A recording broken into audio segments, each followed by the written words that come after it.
Welcome to the Psychedelic Passage podcast. My name is Nick Levich. I am here with my co-host and co-founder, Jimmy Nguyen. Thank you for joining us today.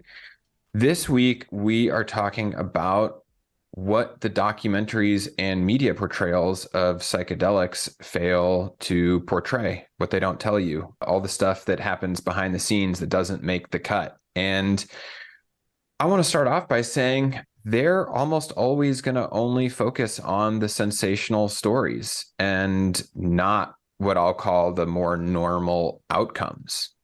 Yeah, I think there's a narrative that is woven around psychedelics as it's becoming immersed with our society and mainstream perception.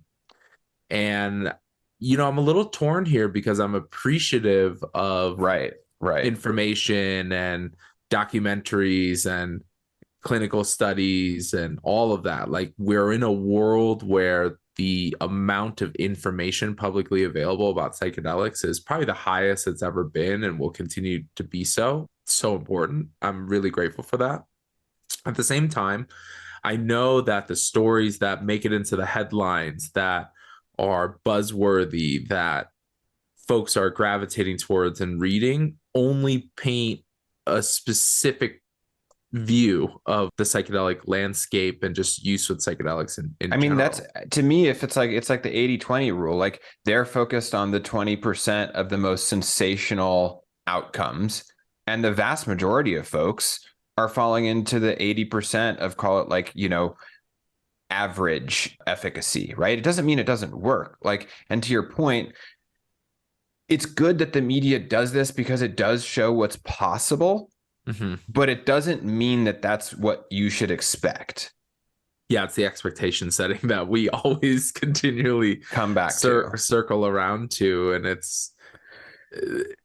there's a difference when you want to get real about an intention that makes sense for you versus, oh, I want to have a mystical experience, so that's what I'm expecting, because that's what 66% of people reported after this one study. Or I'm expecting ego death, my ego death, or my depressive symptoms to go away for 90 days and then they'll come back. And so it sets a little bit of a false narrative, not on what's potential with psychedelics, but they're not guaranteed. And psychedelic experiences can take a wide range, a big spectrum of not only the peak experience itself, but the different outcomes. Now, I still want to assure people that with the right preparation, with the right intention, with the right integration, no matter how your psychedelic experience goes, there's a potential for change and potential for meaning. But it's not rosy and rainbows and butterflies all the time. Like, it can be really hard. I mean, look, for me, the best way to illustrate this to our listeners is like what they choose to show on 60 Minutes is a gentleman who cured his alcoholism with a single dose, one session, done. Alcoholism gone. Remarkable, truly remarkable. Do I believe it's true? Absolutely. Now, have I personally worked with folks who are working through addiction and alcoholism and seen that same result? Not in one go. I don't doubt it's possible, but I've worked with a gentleman who, is working through his alcoholism, and we're on ceremony 4 at this point. So it's important to understand that, yes, that is possible, but for the average person, there's a bit more work involved in that. It's a longer road to get to that outcome than is maybe portrayed in the top 1% of outcomes. Just because it's possible and has the potential doesn't mean that that's the standard norm or baseline outcome for folks. And that doesn't diminish the efficacy of the tool if you're viewing psychedelics as this tool. Of course, it's a sacrament and a medicine and has a lot of cultural significance as well. But we're speaking specifically about how our society here in America portrays psychedelic related. Yeah. I mean, overnight success stories, I wouldn't say they're the norm. I've seen a small percentage of my clients, I would say, are overnight, no additional nothing else work required. required. Yeah, right, right. But that's not the normal. Like it does happen, but I think what's often overlooked is the challenge, the struggle, the pain, the discomfort, all these things that are also a part of the healing journey, which you've heard us say is not linear. Mm-hmm. And so um it's I just think it's important that we highlight this other side of it because Let's this give is some the real. examples. Let's give some examples. I think like what does this look like that how you see this in the media and stuff? What things do you think are propped up and what things do you think are not talked about as much?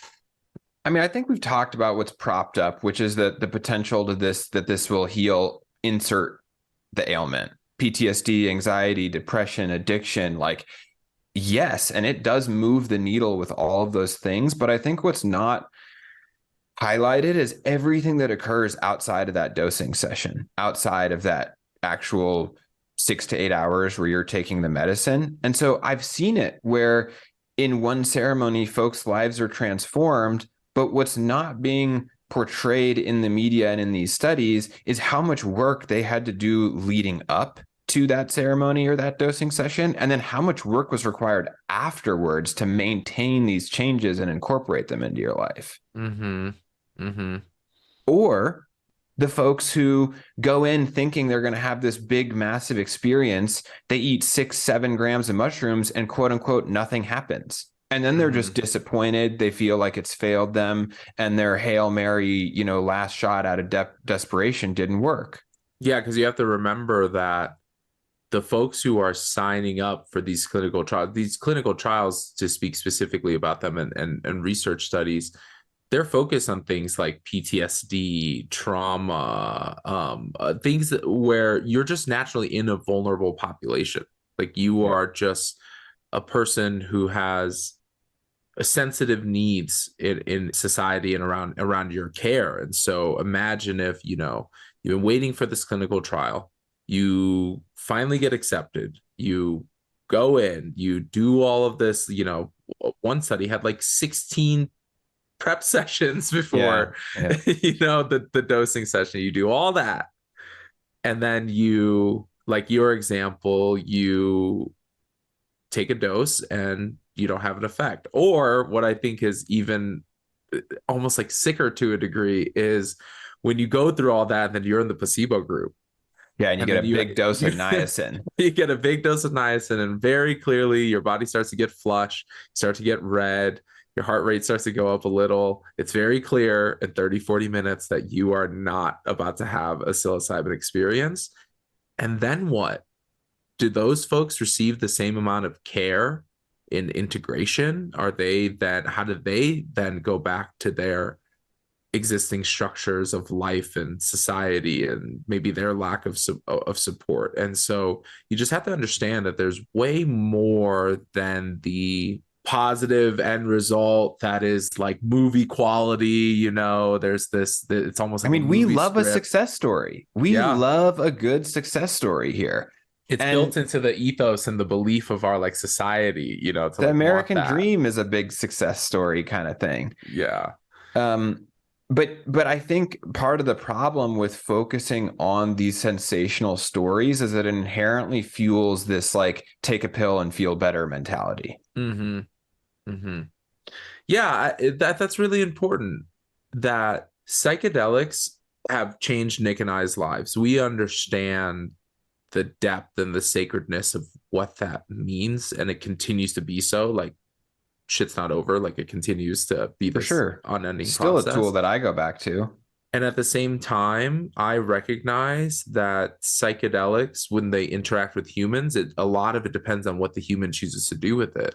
And so it becomes this platform, it becomes this vessel or this vehicle. And so what can happen is that it can continue to feel this, take a pill and feel better, except you're not taking an antidepressant, you're taking a psychedelic now.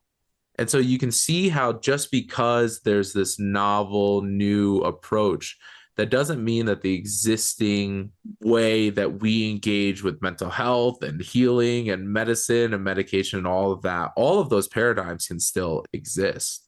And Yep. so it's what I tell people is that there's a real incentive to cast psychedelics in a positive only light. And I'm saying those words specifically, thinking about all the clinical studies and trials and research that's happening.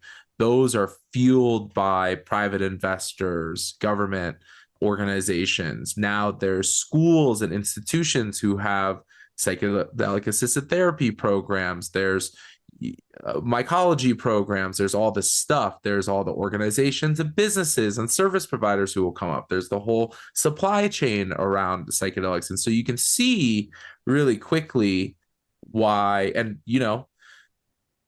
I don't think everybody's malicious here, but you can see why there's a great incentive to just put on that really amazing result that you hear in a trial or a study, or just put on that sensationalized thing, when in reality, psychedelics are like any large endeavor in your life where it comes with some risk. It requires a little bit of care. It requires a little bit of thoughtfulness. It's not for everybody. There, you should get support and help, around this stuff. And so it just creates a funny environment that we're in right now, where I'm torn. Like, I know the beauty and the meaningfulness of psychedelic experiences, and I want to, preach the good word too. And then at the same time, I'm like, I want to get realistic here and help people to understand what they're getting into. Yeah, and to me, part of the good word is both the amazing potential and the very serious risks that also exist. And so, if we're not going to paint the full spectrum, the full complete picture, we're going to be biased in how we look at it. We're not going to have all the information. And so, I feel like a lot of times you and I serve as the check of reasonableness, the check against expectations for folks that come in and are like, cool, well, I'm hoping that if I just do this session, my depression goes away. I'm super stoked that you're pursuing this and that you hold a world where that's a possibility. And also, it's not a guarantee. And also, it's probably going to take a lot of work to get there. And also, you may want to plan for more than just one session, because we all have layers of shock, shame, trauma, conditioning that we got to work through to reorient and show up the way that we want to. Yeah. The other part of this narrative, which something you said brings this up for me, the other part of the mainstream narrative in our society around psychedelics is it's so focused on the dosing session or the ceremony or the actual ingestion of the psychedelic, which is very important. It obviously has to happen as a part of engaging with psychedelics, but the containers around that, preparation and integration, are probably more important, if anything, if we're talking about meaningful, lasting change in your life. I'll rephrase what you said this way, but from my perspective, the energy that's put into prep and integration is a better correlation to treatment outcomes than whether, like, what your dose is. Yeah, well said. Yeah. And so yeah, go ahead. Well, I was going to say that what you were saying about how people have varying needs and there's a lot of layers for folks, and we've seen somebody's care play out over weeks and months after a psychedelic experience, or all your shit gets stirred up in the weeks leading up to the ceremony or the dosing session. And so our society is not built for that either. Like, we don't have systems of care where you can take it a little bit lighter on your responsibilities in life and get more direct support and care for a period of weeks and months. We're just not built for that. Like, look at how much people get for maternity and paternity leave, let alone some time off for psychedelic experiences. And so I think that that's a part of the weaving of this narrative, because it has to fit into our society. And our society is like, let me take something to alleviate my symptoms so I can get back to it. So I can get back to whatever. Yeah, it's all rooted in productivity and output. And so psychedelics aren't like that. Like, if you got a really clear, let's say you went through some really serious content in your psychedelic experience and you got a clear message to take it easy, like you need to take a break, or you need to take a step back, or you need to whatnot. Are you even able to do that in your life? Like they're not going to tell Yeah. you that in the documentary, how to navigate that. Or like our previous episode, how to navigate a divorce or a breakup or quitting a job Yeah, this is or not what's shown in the documentary. yeah. Because the sexy part is like, let's just have the experience and then show how everything has changed on a dime. And not saying that that's not possible, but life is messy. Like there's just more to it than that. For sure. One of the other things that I think is often not highlighted are the really challenging journeys people have. Mm-hmm.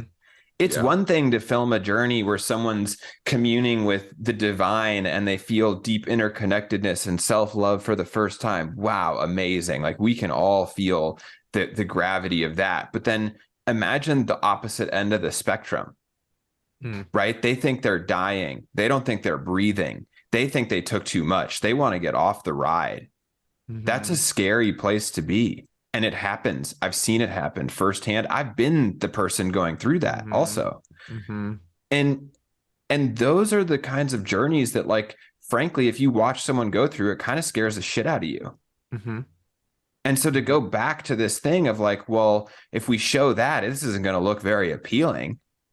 And I'm like, yeah, well, we owe it to everybody to show both potential outcomes because The those are full both picture. exactly, they're both extremes. And there's a Yeah. lot of people that land in the middle. It's a very Right. neutral Mm-hmm. or whatever. But the same way there's this extreme of amazing potential and sensational outcomes, there's also this extreme of like it being really hard during the Mm-hmm. actual journey. And this is what most people describe as like a bad trip. And we've got a whole nother episode on that. I don't want to Sure. beat a dead horse there, but Yeah, I mean, what comes up for me is that if we're talking about radical sovereignty and making your own choice about your body, your mental health care, your spirituality, engaging with psychedelics, exploring your consciousness, then it's important to have an environment where you have informed consent. Informed consent only works when you have the full picture for you to be able to decide.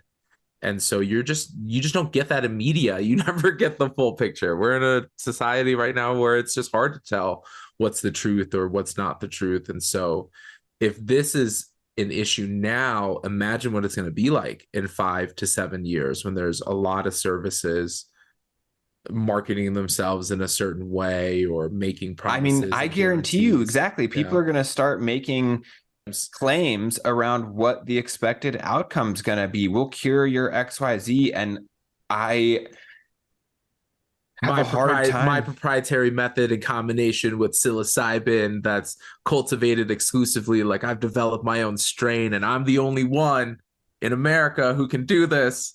Yeah, or So my come on specific by. or my specific protocol of MDMA first, followed by psilocybin, then back to MDMA, and then a 5-MeO experience, and you're healed. Mm-hmm. And I don't think that's gonna fly. Like people, first of all, the expectations aren't gonna align. I mean, we look, I think it's probably helpful for people if we explain the sense of like every client that goes through psychedelic passage goes through the same program. It's the Mm-hmm. same program. It's the same core inputs. And yet the outcomes are wildly different. And the Mm-hmm. question is why? And so to me, to think that you can standardize this the same way that we like to standardize things in modern healthcare and pharmaceuticals, I think is kind of crazy because there's a human element here that seems to go unchecked. And so it's going to be different for every person, which is exactly why your journey will never align with what you watch in the documentary. It's just never going to be the same because you are an individual. You're a snowflake. You're one of one, which means the way the medicine interacts with you is not going to be how it interacts with other people. Yeah, there are times when I watch the documentaries and are reading up on something and I'm like, oh, yeah, I've had something similar. That reminds me of something, or I could see how that it potentiates with psilocybin, but never have I looked at something and been like, yep, exactly. Like Right. that's yeah, word for word. That's exactly what, and I can like recall it on demand like that somehow. So it's a really interesting time that we are in to add to another layer of what you're talking about on the individuality of the psychedelic unfolding process inherently baked into it. is also we're in a landscape where things are actively being developed in real time around standards of service and what are best practices and what are proprietary protocols versus not. And so it just creates a funny mix as these things come online where folks then I can see just how it would be challenging for a person who already has this backdrop of watching these documentaries, watching this content, consuming this, media around psychedelics. So you already have a preconceived notion, and then you already have your own process and journey, and then you're in a landscape where things are continually evolving and changing. And so it's like revolving doors that you're kind of walking through to try to figure out what the right thing is for you. For sure. And if it wasn't confusing enough already, what the media is often highlighting are these clinical trials, right? And so they write a headline like psilocybin found to cure major depressive order in patients where no other treatment was successful, something along those lines. Incredibly enticing.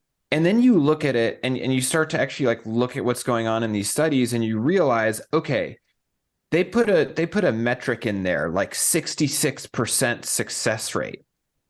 And then you realize what that's really rooted in is patients self-reporting outcomes. Now, I don't know about you all, but I am very bad at evaluating my emotional state bias. Exactly. Yeah. Like how can you actually measure that in an unbiased way? And so look, we've all have good days and bad days. When you have a bad day, do you tell yourself that whatever treatment or therapy or whatever you didn't work? When you have a good day, are you able to attribute it all to one thing? Probably not. So like this whole thing of like self-reporting outcomes and then that being distilled down into a success rate is kind of crazy because my whole thing is like, okay, well, what defines success?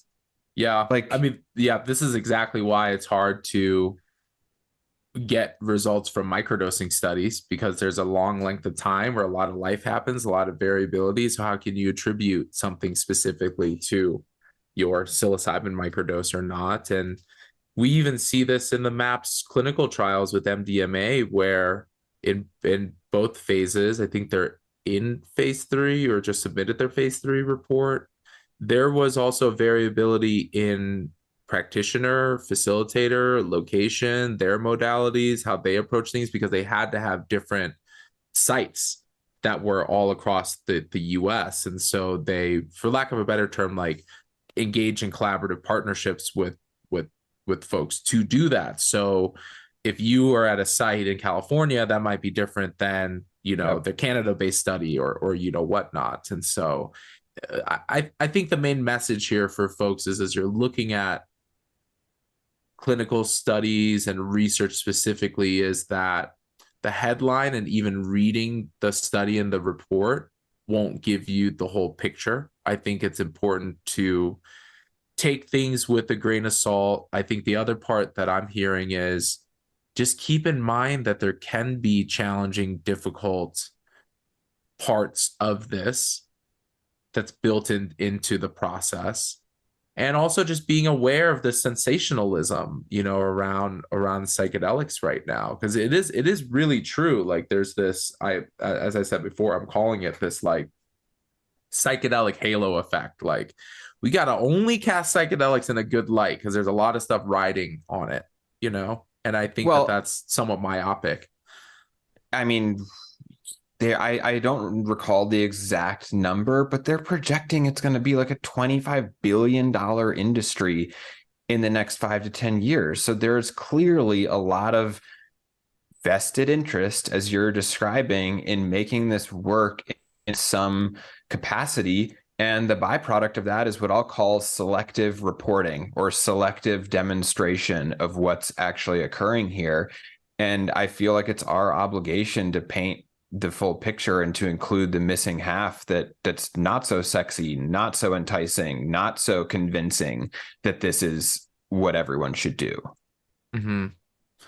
Yeah, I think along with this psychedelic halo effect, I have been talking about something else, which you've heard me mention a couple of times, that it's been this undercurrent in what I care about and what I think with psychedelics is that there's this arms race also to try to figure out and determine who's going to set the standard, who's going to set protocols, who's going to set best practices, who's going to decide who's allowed to provide services or not. Is it therapists only? Is it have, or does it have inclusion for indigenous and cultural practices? That's why you and I care so much about this private use, intentional, like ceremonial side, because we want to stick up for, that space. And so I call it the invisible war of psychedelics right now, because while everybody is, a cheerleader around the latest clinical study, the latest clinical trial, the latest promising research, the latest all of that,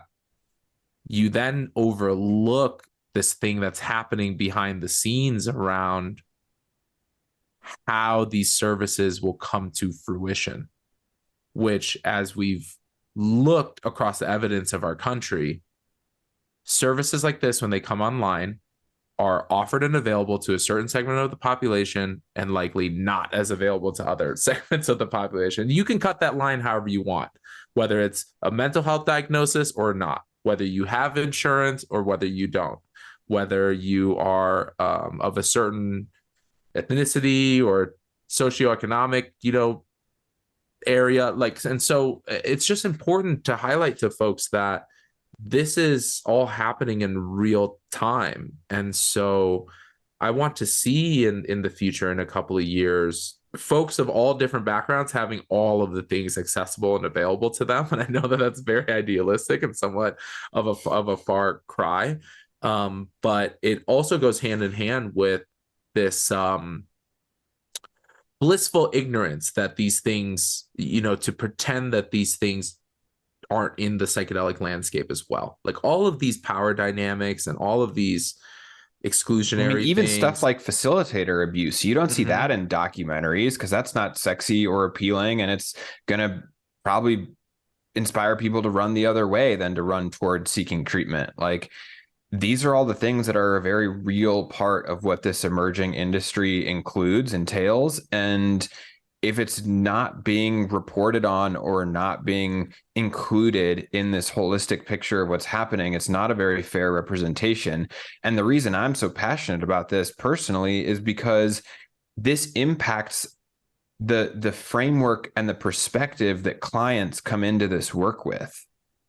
And no one likes being on the receiving end of a client being let down. But what they're really let down by is their own expectations. It's not like, assuming there was nothing, no abuse or moral ethical violations perpetuated. What they're really up against is their own expectations. And those are directly correlated to the media, the documentary, the TV, the radio, all how these are being portrayed. Yeah, I mean, it's not your fault if you're vulnerable and desperate and tried to seek all of the services that are available to you and feel like you're stuck and don't have a place to turn. I'm not saying that has any malintent. I just think that in combination with something that looks really promising and can give you this light at the end of the tunnel and is super sensationalized and view it as this like golden ticket to all of the healing of all of my pain and suffering, then you can see how the juxtaposition of those two things can set up a lot of environments where people can get taken advantage of. Right. Or just not get the right information to decide what's right for them. Exactly. And to be clear, we've seen people work through their pain and suffering, but it is work. It does take time. It does often take multiple dosing sessions. It does take an energetic investment in a very active healing process.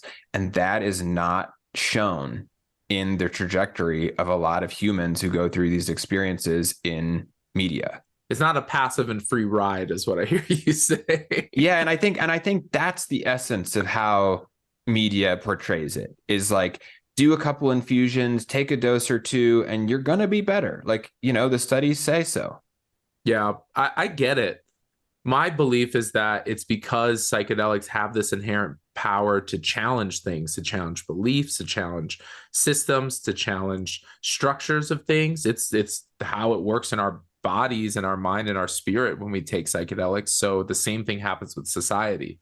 And so when you're trying to plug psychedelics in to this society that already exists, which depending on the day even acknowledges whether mental health is a thing or not, you know what I mean? It's way easier to plug psychedelics into systems that already exist than it is to have psychedelics be this potentiator to challenge all of those systems. Yeah, or to create a new one dedicated for it. Right. So then it's like, how do I plug psychedelics into existing therapy and mental health? How do I plug psychedelics into existing medical models and support models? How Yeah, do which I? most Americans already agree are broken. Right, right. So that's why I believe that the narrative kind of naturally takes this shape now, because it's easily inserted. It has a lot of these repercussions, but that's the fastest way to get psychedelics, legalized or support services available, or, all that stuff, which I get. Like, Yeah.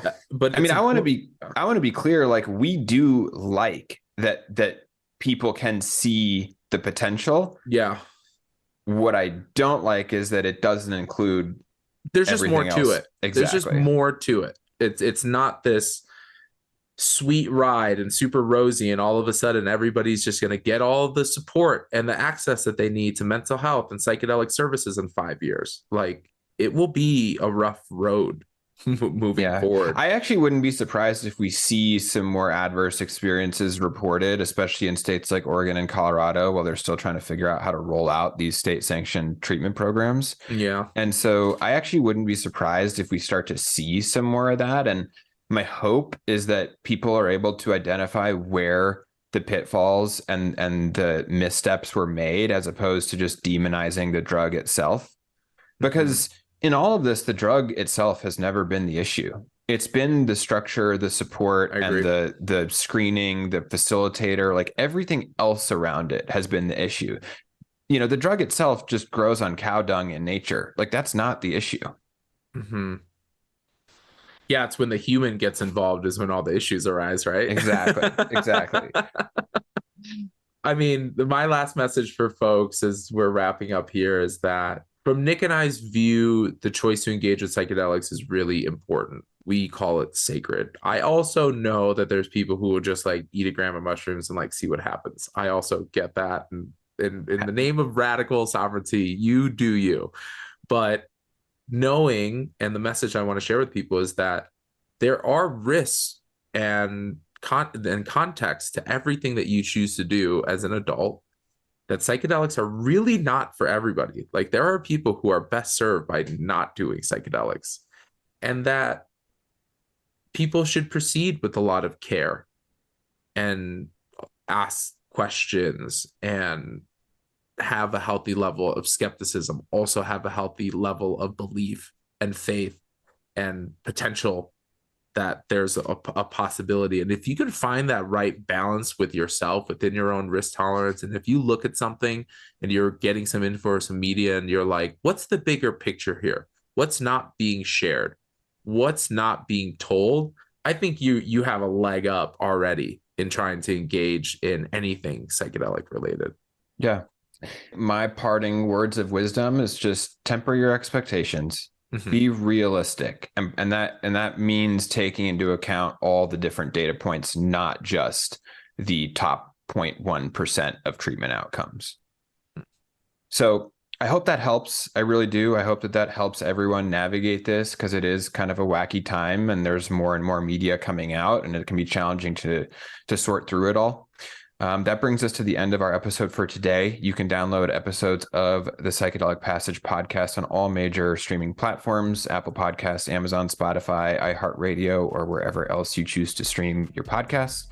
If you like the show, please rate and review us. We really appreciate it, and we look forward to seeing you guys next week.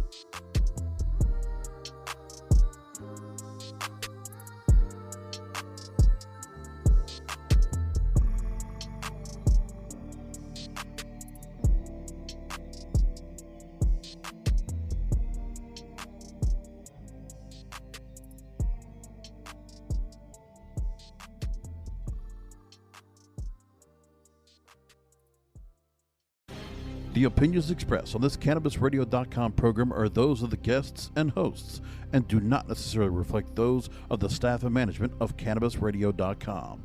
Any rebroadcast, republication, or retransmission of this program without proper consent is prohibited.